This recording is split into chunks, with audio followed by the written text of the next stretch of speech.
Brothers and sisters, I'm going to share, and the title of this message is Treasuring the Eternal Life. और आज के विषय का जो शीर्षक है वो है अनंत जीवन का मूल्यांकन।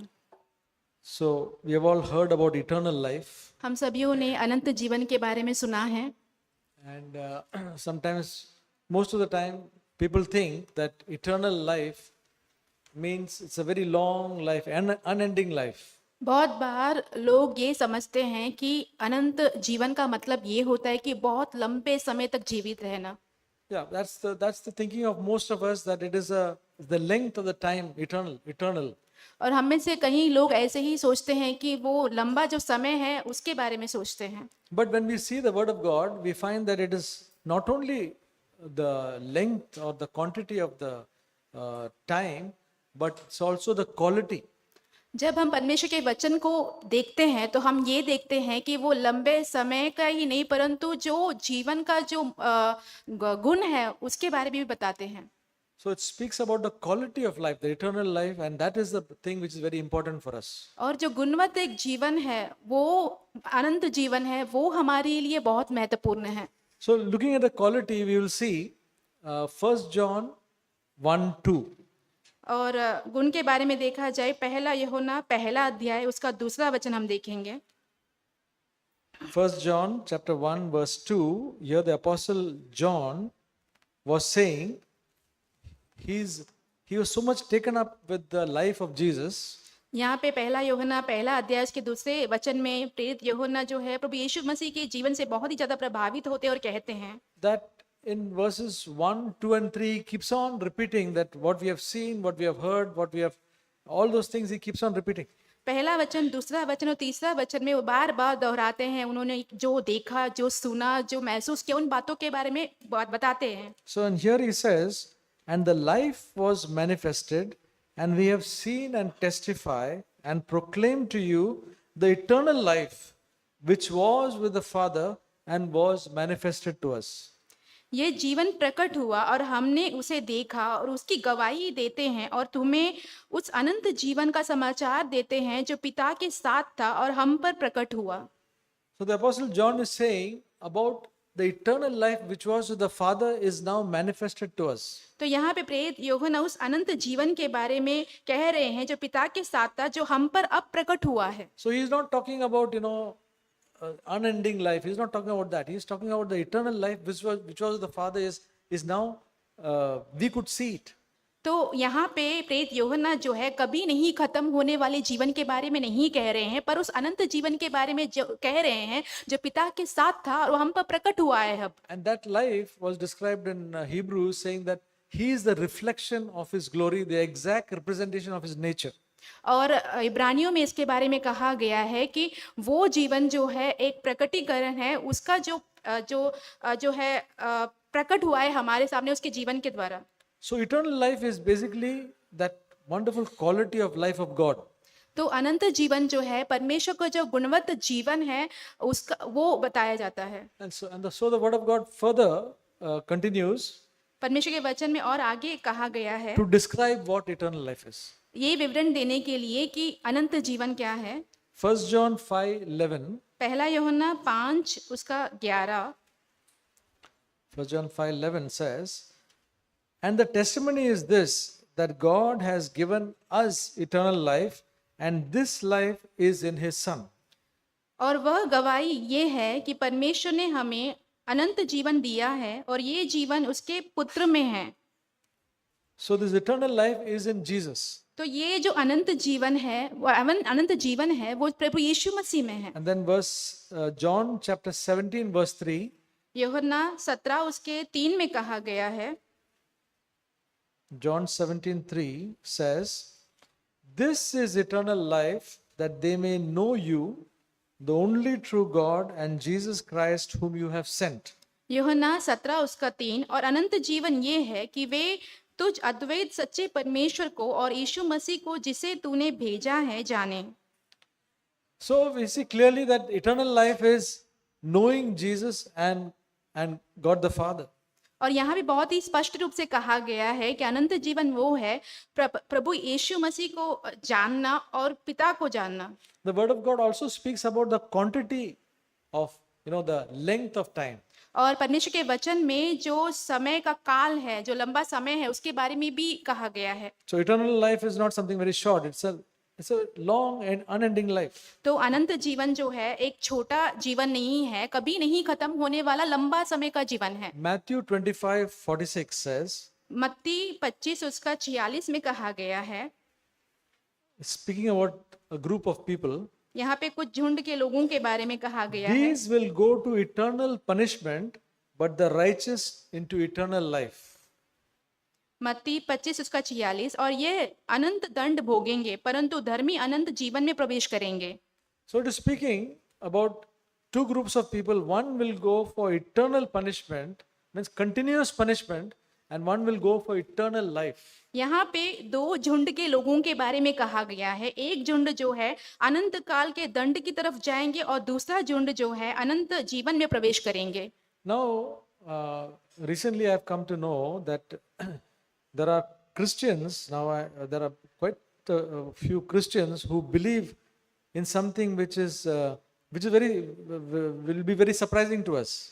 हाल ही में मुझे ऐसा कुछ पता चला है कि कुछ मसीही लोग ऐसा कुछ विश्वास करते हैं जो हम सब सुनेंगे तो चकित होंगे। We all know that hell is an eternal punishment. हम सभी जानते हैं कि नरक जो है वो अनंत काल का दंड है। As Jesus says, where the worm does not die and there's torment continuously. जहाँ पे प्रभु यीशु मसीह कहते हैं कि जहाँ का कीड़ा कभी मरता नहीं है, वहाँ पे हमेशा जो है बहुत ज्यादा दुख क्लेश होता है। There'll be gnashing of teeth and all there'll be the hell which burns forever.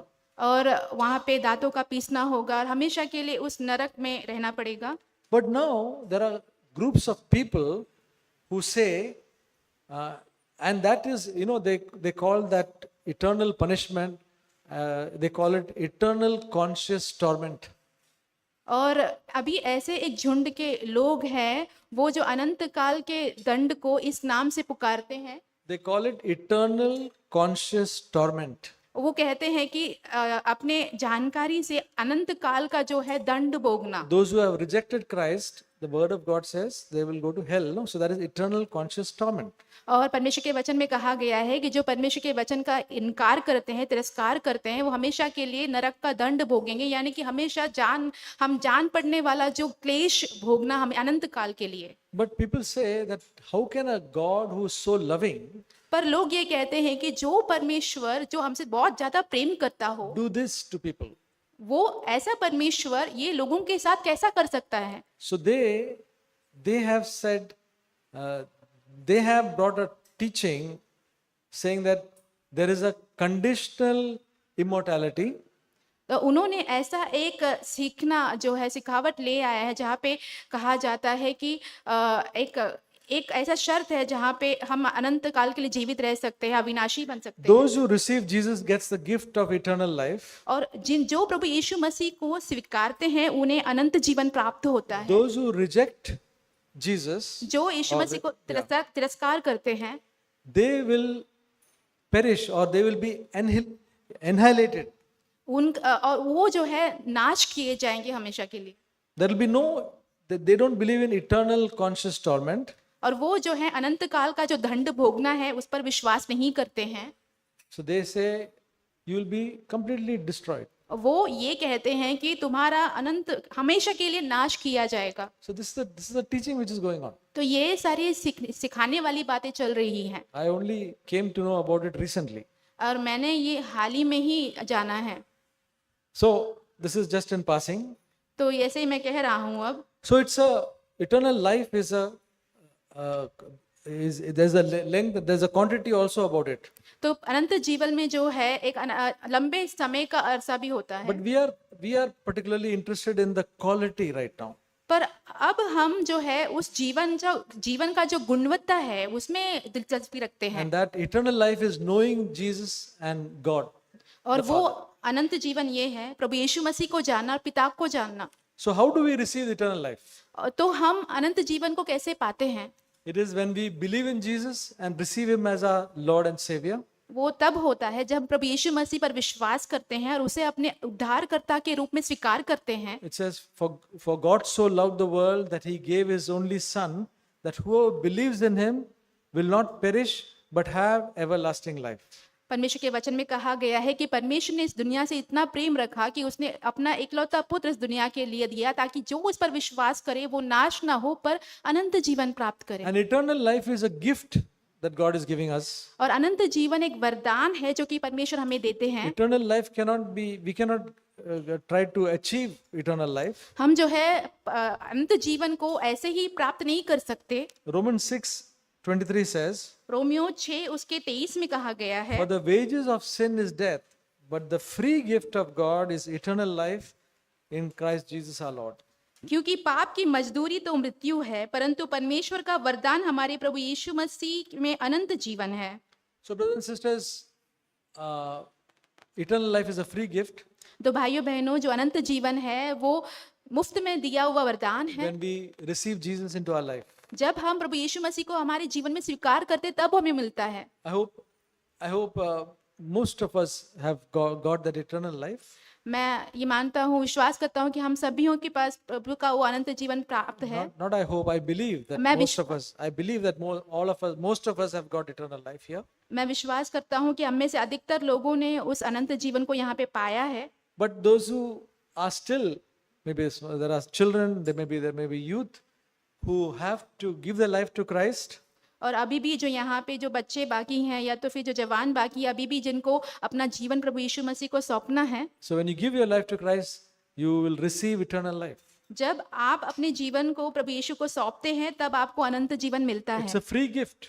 और ये जो है मुफ्त में मिलने वाला एक वरदान है। And it is the life of God that we are receiving.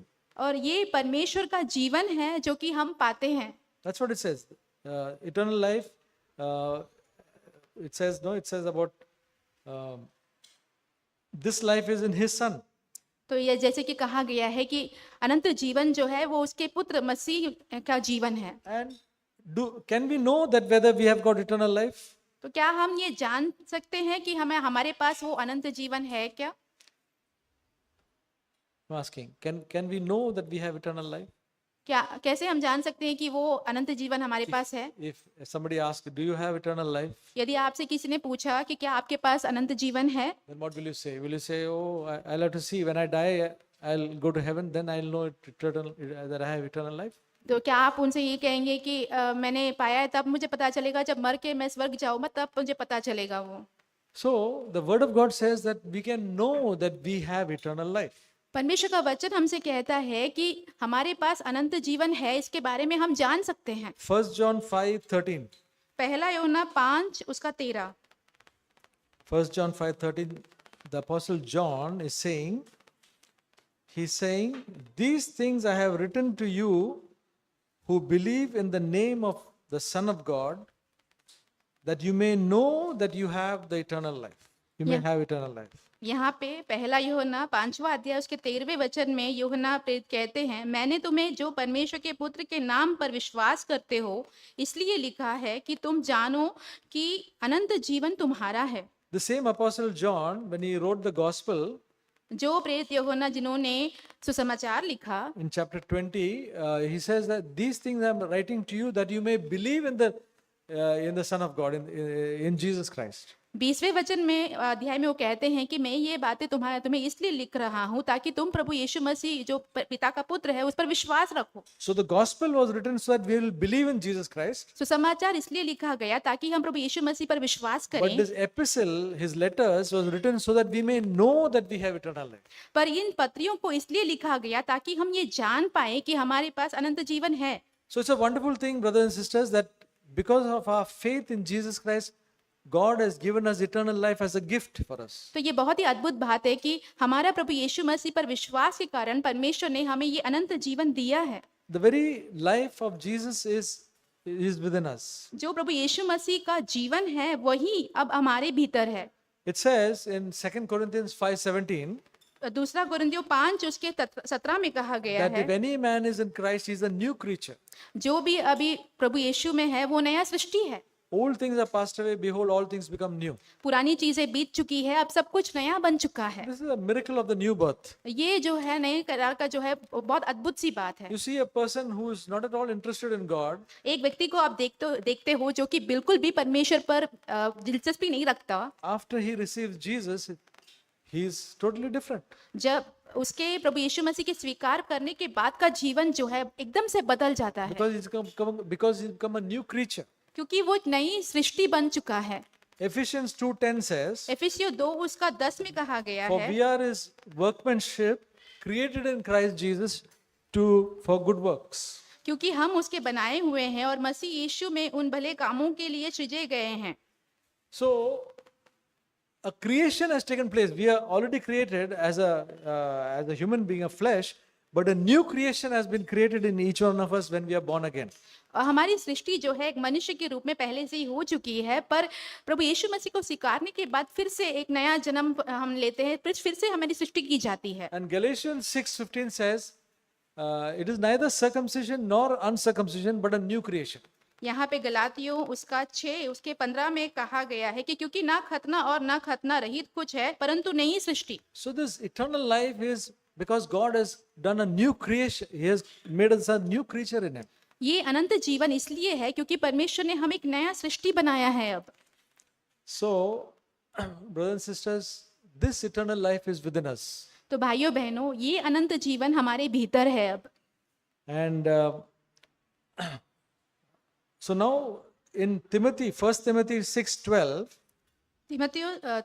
मत्ती उसके 6 उसके 12 में कहा गया है, the Paul is speaking to writing to Timothy and saying, fight the good fight of faith, take hold of the eternal life to which you are called. माफ कीजिए, पहला तीमुथियुस 6 उसका 12, यहाँ पे पौलुस कहते हैं, विश्वास की अच्छी कुश्ती लड़ और उस अनंत जीवन को धर ले जिसके लिए तो बुलाया गया और बहुत गवाहों के सामने अच्छा अंगीकार किया था। So God has given us eternal life, brothers and sisters. Must take hold, must treasure this eternal life and fight the good fight of faith.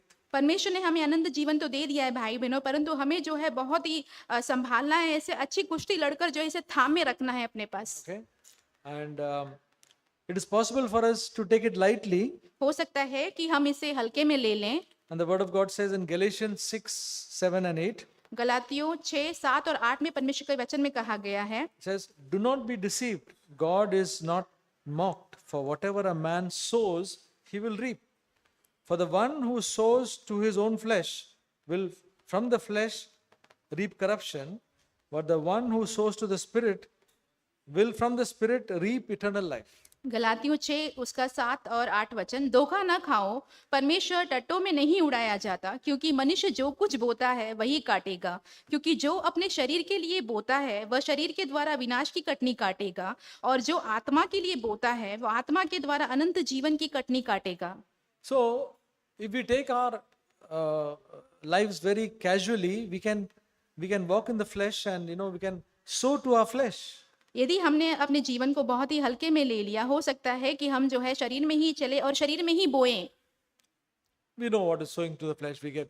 We are not bothered about how angry we get. We are not bothered about the way we speak. We are not bothered about so many other things in our life. We sow to our flesh and what will reap corruption. और शरीर में बोने के बारे में हम जानते हैं वो क्या क्या होता है। जब हम गुस्सा होते हैं तो उसको कोई परवाह नहीं करते, यदि हमने कुछ गलत किया तो उसका भी कोई परवाह नहीं होता है। तो वही होता है शरीर में बोना, और हम जो है भ्रष्टता जो है उससे काटते हैं, And that brings spiritual death into our life. और वो हमारे जीवन में आत्मिक मृत्यु ले आता But है। when we sow to the Spirit, पर जब हम आत्मा में बोते हैं, that means in those very situations we are looking to God. इसका मतलब ये हुआ कि उन परिस्थितियों में जब हम परमेश्वर की तरफ देखते We are हैं always filled with the Holy Spirit and we are sensitive. और जब हम जो है पवित्र आत्मा से भरे हुए होते हैं, हम बहुत ही जो है ध्यान से रहते हैं, And then we are looking to the Holy Spirit and then we will reap eternal life, which is the life of Jesus. और जब हम पवित्र आत्मा की तरफ देखते रहते हैं तो हम जो है आत्मा में बोएंगे और हम अनंत जीवन की कटनी काटेंगे। So this eternal life in us is growing. तो The ये- life of Jesus is growing. तो ये जो अनंत जीवन हमारे भीतर है, जो प्रभु यीशु मसीह का जीवन है, वो हमारे अंदर बढ़ता रहता है। So we have to have that consciousness of, basically we have to be filled with the Holy Spirit. तो हमें इस बात का एहसास होना चाहिए कि बुनियादी रूप से हमें पवित्र आत्मा से भरना है, Then we'll be conscious. Then we'll be sensitive. फिर हम जो है बहुत ही भावुक होंगे, हमें जानकारी होगी उसकी, and we will reap eternal life. और फिर हम अनंत जीवन जो है काटेंगे, More of the life of Jesus will come, और प्रभु यीशु मसीह का ज्यादा से ज्यादा जीवन हमारे and जीवन less of होगा, the flesh will be there. और हमारे जीवन में जो शरीर का जीवन है वो कम हो जाएगा। The thought of this eternal life came to me like this. और ये जो अनंत जीवन की जो बात है वो मेरी तरफ इस तरफ से आई। I was seeing in the last quite a few days, I was seeing that I'm slipping up so many times. और पिछले कुछ दिनों से मैं ये देख रहा था कि मैं बहुत सारी बातों में जो है फिसल रहा हूँ, Whether by my behavior, whether by my speech, it was not up to the mark. हो सकता है मेरे स्वभाव के रूप में या तो फिर मेरे बातचीत के दौरान जो है जैसा होना चाहिए उतने स्तर का नहीं है So वो। then I'm saying that I have eternal life, but see my life, how is it? मैं फिर सोचने लगा कि मेरे पास अनंत जीवन तो है पर मेरा जीवन अब कैसा है। And I was thinking, eternal life, yeah, I got a life of God, but see the way I'm behaving at times. मैंने सोचा कि हाँ, अनंत जीवन मेरे पास है जो कि परमेश्वर का जीवन है, पर मैं कई बार ऐसे बर्ताव करता हूँ। But of course, we can, when we slip up, we can repent, ask God to forgive us, and everything will be all right after that. जब हम फिसल जाते हैं, हम परमेश्वर से क्षमा मांगते हैं, माफी मांगते हैं, उसके बाद सब कुछ ठीक हो But- जाता है। But so many failures could make us discouraged. पर बहुत सारी ऐसी असफलताएं जो हैं हमें निराश कर सकती हैं। It says in Galatians 6:9, यहाँ पे गलातियों 6 उसके 9 में कहा गया है, let us not lose heart in doing good, for in due time we will reap if we do not grow weary. हम भले काम करने में हियाव ना छोड़ें, क्योंकि यदि हम ढीले ना हो तो ठीक समय पर कटनी काटेंगे। So though the life of Jesus is in us, भले ही प्रभु यीशु का जीवन हमारे भीतर है, we all have a flesh हमारे पास एक शरीर है which reacts in a different way. जो कि अलग रूप से ही प्रतिक्रिया देता है। And when we should not get weary and discouraged. तो हमें हियाव नहीं छोड़ना है, निराश नहीं होना है उन बातों के लिए। Though the eternal life and the life of Jesus is within us, we need to cling to God and not to give up. भले ही अनंत जीवन परमेश्वर यीशु मसीह का जीवन हमारे भीतर है, तो भी हमें परमेश्वर को पकड़े रहना है और कभी भी हियाव नहीं छोड़ना है, For in due time we will reap. क्योंकि हम ठीक समय पर कटनी भी We काटेंगे। must not lose heart. Sorry, We must not lose heart. हमें हियाव नहीं छोड़ना है, Okay? Because we have got a precious treasure of the eternal life within us. क्योंकि हमारे भीतर जो है, जो अनंत जीवन का जो खजाना है, जो मूल्यवान है, वो है। Most of the people outside in the world do not have that. इस दुनिया के जो बाहर के जितने भी लोग हैं, उनके पास ये है नहीं है। We are a new creation. हम अब नई सृष्टि हैं। We can think the thoughts of God. हम परमेश्वर का जो सोच है वो सोच सकते हैं। We can think the thoughts which Jesus would think.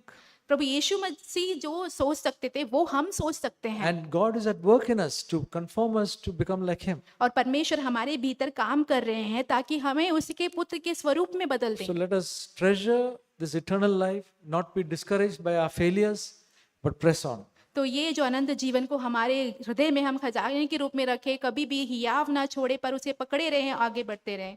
Amen. आमीन।